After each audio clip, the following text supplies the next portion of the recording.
What's up YouTube, j'espère que vous allez bien et aujourd'hui nous allons parler de Super Smash Bros Ultimate. Ken est un personnage très dur à comprendre et à aussi apprendre. C'est pour ça que aujourd'hui je vous propose le guide ultime sur Ken. Et on se termine sur une victoire du grand maître du karaté, Toast. Ça fait maintenant 2 ans que je joue le personnage et je suis arrivé dans un mood où je connais quasiment par cœur le personnage. Cette vidéo sera une suite au premier guide sur Ken que j'ai sorti il y a déjà 9 mois. Je vous invite bien sûr à prendre des notes car la vidéo risque d'être assez longue. N'hésitez pas aussi à me soutenir, c'est gratuit, un petit like et un petit abonnement, ça ne fait mal à personne. Pourquoi jouer Ken? Ken est un personnage qui nous vient tout droit des jeux Street Fighter, confrère et rival de Ryu. Dans la licence Super Smash Bros Ultimate, Ken sera un personnage qui va se jouer au corps à corps. En plus d'avoir une bonne mobilité au sol, le personnage aura des centaines de combos. Il possédera aussi certaines inputs de Street Fighter, donc préparez-vous à jouer à Smash et Street Fighter en même temps, une bonne pression, des setups de shield break et aussi un projectile. Pour commencer, si vous voulez apprendre à jouer Ken, il vous faudra maîtriser les différentes inputs. Pour prendre connaissance des différentes inputs et la pression que vous allez mettre en appuyant sur votre bouton A ou B,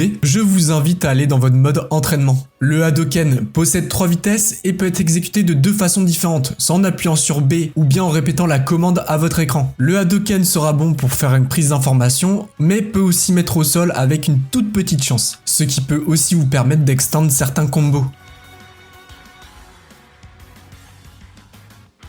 Le Side B ou bien le Tatsumaki de Ken peut vous servir dans certains combos. C'est un multi-hit, il vous sera aussi possible de cross-up l'ennemi, ou bien à partir de 50%, le petit Tatsumaki pourra envoyer l'ennemi au sol. Il n'y a pas de différence notable entre le Side B et la true input du Tatsumaki, juste que la true input fera plus de dégâts. Bien sûr, évitez d'en abuser car rien n'est true après un Tatsu. Pas avec rien lui-même. n'est trou après un Tatsu. Exactement. Ça faisait longtemps qu'on l'avait pas dit ça. Le Up B ou bien Shoryuken est l'un des moves les plus puissants de Ken. La true input aura moins de landing lag et tuera plus vite. L'exécution reste assez complexe. Je vous invite à en faire 100 à gauche et 100 à droite pour pouvoir bien les mémoriser. Le Shoryuken est un très bon anti-air. Il possédera 2 hits à la base qui connecteront vers le 3ème coup, celui qui éjecte. A noter que le Medium Shoryu fait dans les airs tuera plus vite qu'un Fire Shoryu. Le Crescent Kick aura 2 versions, la version faible et la version forte. La version forte vous sera utile pour Shield Break ou Shield Poke, tandis que la version faible vous sera utile dans les combos. Et pour finir, le Roundhouse qui a aussi 2 versions. La version forte pourra vous Shield Break ou vous Shield Poke, tandis que la version faible sera là pour éjecter ou tuer votre adversaire. Nous avons fait la liste des différents coups de Ken à maîtriser pour la suite de la vidéo. La suite de la vidéo sera consacrée à votre entraînement sur le personnage, donc vous aurez un timecode qui vous montrera la prochaine partie. Si tu es resté ici, c'est pour apprendre à jouer Ken. Donc nous allons voir quelques trucs à maîtriser sur le personnage. Avant toute chose, prenez bien conscience des différents coups de Ken, ce sera le plus important. Et dans un second temps, n'hésitez pas à faire les différentes choses à gauche et à droite pour que votre mémoire musculaire puisse faire par exemple des Shoryu à gauche ou à droite. Dans un premier temps, voyons voir tous les combos starter de Ken. Votre option principale d'approche dans les airs sera le Nair, mais vous pouvez aussi commencer un combo au sol avec le up tilt, le strong jab, le F tilt au corps à corps et le F tilt quand on est un peu éloigné, et le down tilt. Bon, pour la vidéo et pour illustrer mes propos, moi je vais juste me concentrer sur les jabs. Vous pourrez commencer votre entraînement avec des jab crescent kick et voir bien sûr les différentes choses que vous pouvez faire après ce coup, comme par exemple un down smash, un aerial, un F tilt ou même un Hadoken.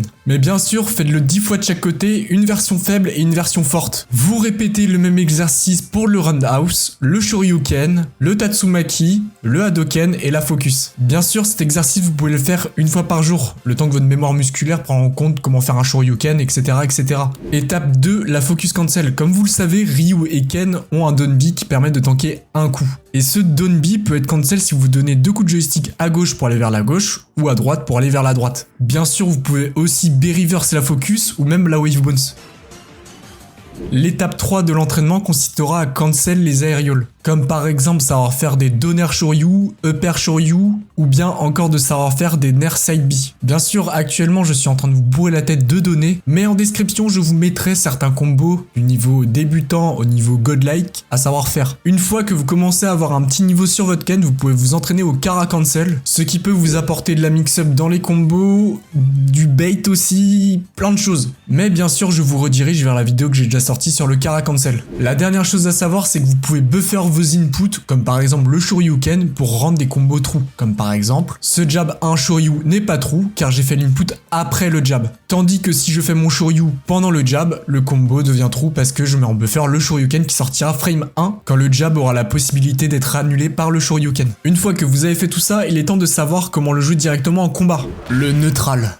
Ken profite d'un jeu au sol très bon, comme par exemple son dashback qui vous permettra de whiff punish les adversaires. En plus d'avoir un jeu au sol, il vous faudra savoir pari. Par exemple, si l'ennemi est loin et que vous avez réussi votre pari, vous pouvez faire un Hadoken. Si l'adversaire fait une attaque frontale et que vous arrivez à pari, vous pourrez réagir avec un up tilt ou un down tilt et commencer un combo, voire prendre la stock. Si l'ennemi space son coup et que vous avez réussi votre pari, vous pouvez soit reculer avec votre dashback ou bien lancer un F-tilt qui pourra peut-être le toucher. Et une ressource aussi importante dans le pari game de Ken, vous pouvez buffer un Shoryu après un pari. Donc n'hésitez pas à faire votre Shoryu si votre ennemi a mal spacé son coup et qu'il ne vous respecte pas. Vous prenez la stock, c'est garanti. Le pari game de Ken est très fort, mais il a aussi des options utiles en neutral, comme le nerf de Ken qui est une bonne approche dans les airs, ou encore le back air qui est impunissable s'il est bien spacé. Au sol, bien sûr, vous aurez le F-tilt ou bien le down tilt. Bien sûr, le down tilt et le up tilt sont très utiles pour mettre une pression sur le shield de votre adversaire, ou pour tenter de shield break votre adversaire. Bien sûr, dans son neutral, il faudra être assez patient. Le but de Ken, c'est de jouer punitif et offensif. Avec toutes les options rapides que possède Ken, vous pourrez vous adapter, prévoir une option de panique de votre adversaire et prendre la stock aussitôt. N'hésitez pas aussi à vous servir de la focus pour pouvoir vous déplacer, c'est un outil très fort qui peut tanker un coup, mais évitez de l'utiliser si un personnage a des multi-hits. Son avantage. Ken a un fort avantage. Le personnage fait peur, et en plus de tout ça, personne le connaît vraiment, à part les mains. Mais bon, on parlera de comment battre Ken un peu plus tard dans la vidéo. L'avantage de Ken est que à partir du moment où vous touchez un coup, vous êtes en avantage. Vous pouvez par exemple mettre plus de 60% ou bien prendre la stock. En situation de juggle, Ken n'a que son repère, mais je vous rappelle bien sûr qu'il a une extrêmement bonne mobilité au sol, donc il peut juste vous attendre au sol, voir ce que vous faites, punir votre option, et puis voilà. Mais attention, parce que même s'il a que son repère, ou même s'il vous attend au sol, il a aussi le Shoryuken, qui est un très bon entière, qui peut tuer à 80%, et en plus de ça, il peut catch des sauts. Donc soyez attentifs et essayez de neutraliser toutes les options de votre adversaire.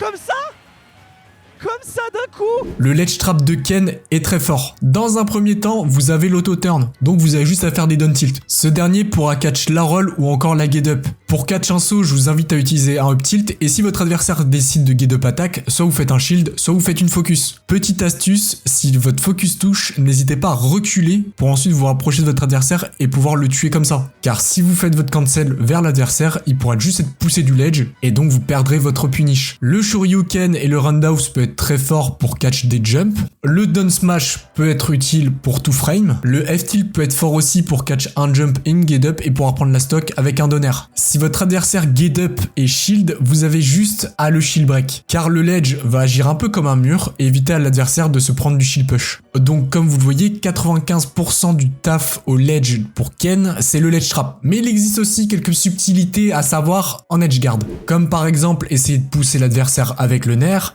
essayez de mettre un air d'honneur qui sera trou à partir de 50% avec Ken. Ledge trump votre adversaire avec un Tatsumaki pour ensuite faire un back air. A noter aussi que si vous êtes en ledge trap et que vous chargez un down smash à distance de roll, votre adversaire va paniquer. Car oui, vous avez le Kara cancel, donc l'adversaire peut s'attendre à un Shoryu, un Tatsumaki, un side B, un down smash, à tout. Les points forts à mettre en contribution quand vous jouez Ken et que vous êtes mis en situation d'avantage, ça va être votre observation, savoir réagir aux options de panique de votre adversaire, et savoir être patient pour pouvoir garder un jeu au sol si votre adversaire est bien en situation de juggle. Et si vous n'êtes pas sûr d'avoir touché votre coup, comme par exemple un air sur un shield, vous pouvez faire un side B pour partir de l'autre côté, ou bien une focus qui vous permettra de tanker un coup. Le Shoryuken peut être aussi intéressant s'il y a des plateformes pour pouvoir réatterrir sur la plateforme sans aucun lag après un aerial. Le désavantage de Ken. Même si Ken est très fort dans le neutral et en avantage, il sera handicapé quand il sera mis en désavantage. En situation de juggle, la focus peut être très fort. Car si votre adversaire n'a pas un aerial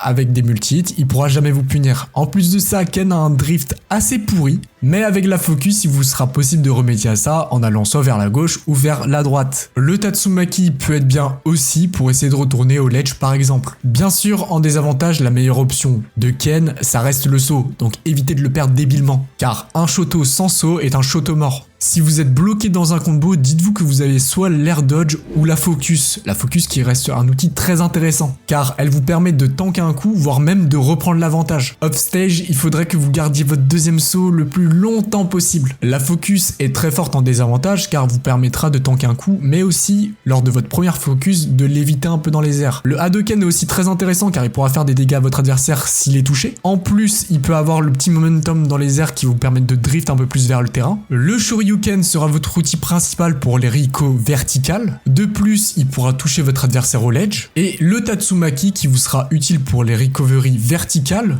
ou bien comme pour l'exemple de la situation de Juggle, vous déplacer dans les airs pour avoir des Rico très low. Il vous sera aussi utile si vous voulez survivre à une blast zone, donc vous pouvez mix up entre air dodge et Tatsumaki. Mais bon, le Tatsumaki peut se faire punir si on l'attaque par au-dessus. Mais bien sûr, l'option la plus intéressante à garder offstage, ça reste votre saut. Si votre adversaire est un épéiste ou un personnage avec un très bon edge guard et que vous avez plus de saut, bah vous perdez la stock. Donc pour résumer, Ken est un personnage qui est très nul en désavantage mais qui a des options pour s'en sortir tant qu'il a son double saut. La phase d'avantage, ça va surtout être de la patience et de l'observation pour pouvoir s'adapter aux différentes DI, différentes réactions de votre adversaire pour pouvoir lui prendre la stock, car son panel de coups et ses différents combos lui rendent assez bien. En neutral, Ken sera privilégié à jouer sur de la punish, mais bien sûr il faut s'adapter selon les match-ups. Les choses à savoir sur Ken. Première chose à savoir, c'est de ne jamais se mettre en shield à côté du ledge, car le ledge sera considéré comme un mur et Ken aura juste à faire son combo,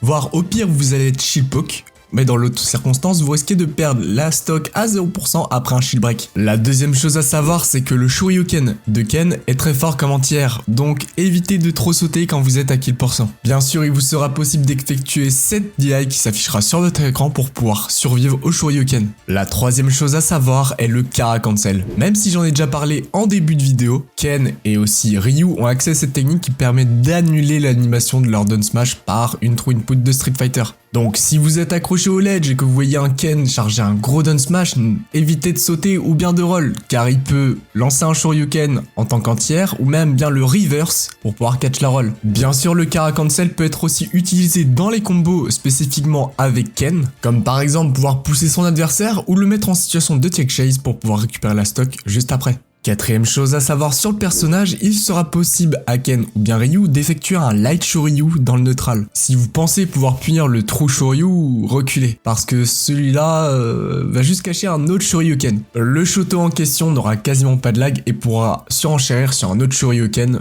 pour pouvoir reprendre la stock. Est-ce que vous saviez que le side B de Ken au ledge peut vous faire perdre votre place? C'est ce qu'on appelle le ledge trump, et ceci peut être très fort sur les Shoto car leur back air est un kill confirme. Donc ils ont juste à prendre la place au ledge, et si vous êtes à kill %, vous mettre un back air et récupérer la stock. Je vous invite à mix up les timings de vos Rico, et si vous voyez un des Shoto faire ce side B au bord du ledge, faites attention à vous, essayez de réagir au plus vite et essayez de récupérer l'avantage qu'il vient de perdre. Dernier point à savoir, et sur le coup le plus emblématique de toute douille sur les Shoto, la focus ou bien le down B. Il sera possible au joueur de Shoto de cancel sa focus à gauche ou à droite avant de donner le coup et aussi après avoir donné le coup. Ce qui va empêcher au joueur d'avoir le lag du coup après l'avoir donné. Deuxième chose assez importante à savoir sur le coup, c'est qu'il y a 3 niveaux de focus. Le niveau 1 qui pourra vous éjecter ou même faire de gros dégâts au bouclier mais qui ne pourra pas vous stun.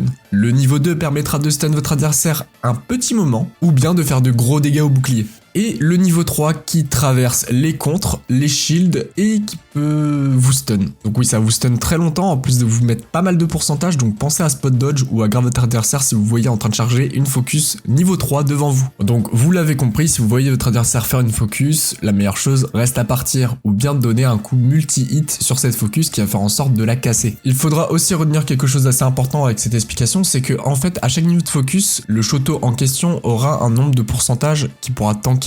Donc ça va aller de 13 à 36%. Donc si vous essayez de tanker un gros F-smash de Donkey Kong chargé à plein de pourcents avec la focus de niveau 1, bah vous prendrez les dégâts. Ce qu'il faut retenir aussi de la focus, c'est qu'il sera possible de la cancel après avoir donné un coup dans les airs. Le Shoto en question pourra la cancel près du sol et essayer de vous shield break. Car le move sera plus 6 unshield. Au moment de l'atterrissage, le Shoto n'aura aucun lag et pourra tenter de vous shield break avec divers setups.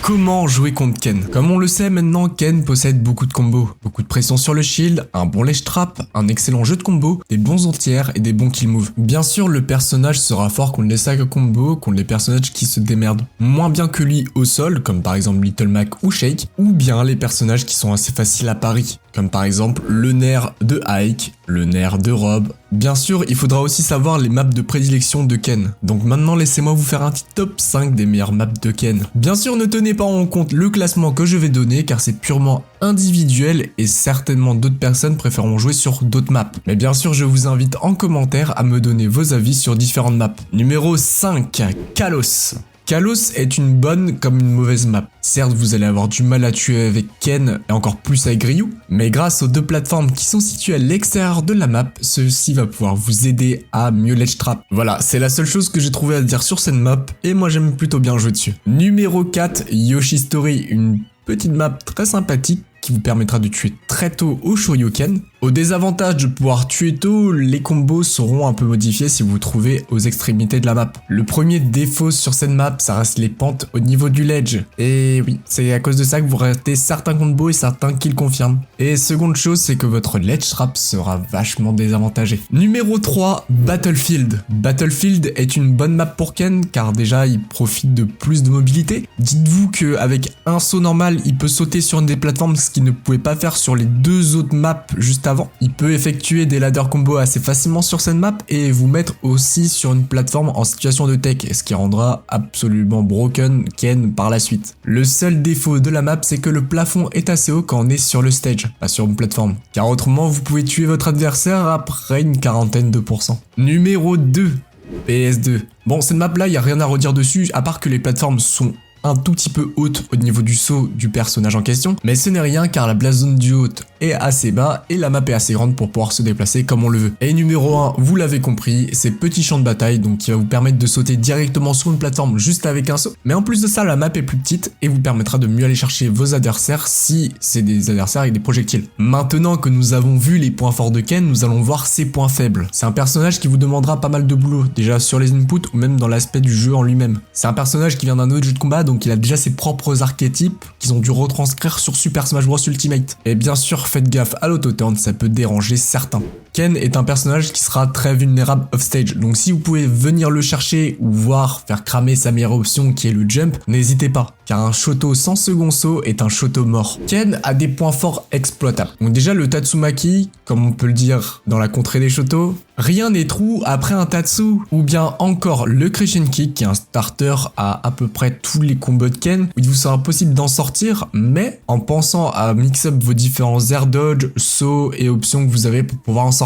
Ken sera aussi sensible au multi-hit et à son manque de portée. Car oui, les personnages comme Ness, Palutena ou encore Harmoniluma seront très forts pour lui à cause de leur saloperie de multi-hit. Mais ce n'est pas tous les personnages comme Snake ou Yoshi pourront sortir de vos combos, comme le second saut de Yoshi qui profite d'une super armure ou bien le beat de Snake qui profite aussi, lui, d'une super armure. Il y a aussi les petites belettes électriques Pikachu et Pichu, donc Pichu sera assez fort pour faire en sorte que certains combos ne soient pas trop, et Pikachu sera assez dur à toucher comme comme Pichu en fait. C'est des personnages en plus qui vont abuser d'un certain point fort qui est défavorable à Ken, qui sont les multi-hits. Et bien sûr Pichu sort des combos sans trop de raison. Mais bien sûr Ken aura des mauvaises maps comme Tonen City, Smashville ou bien Lylat qui pourront gêner le ledge trap de Ken. Et aussi sur Tonen City et Smashville, il vous sera très compliqué de tuer vers le haut. Bien sûr je pourrais vous laisser qu'avec certaines de ces infos et que vous comprendrez toujours pas le match-up. Mais c'est important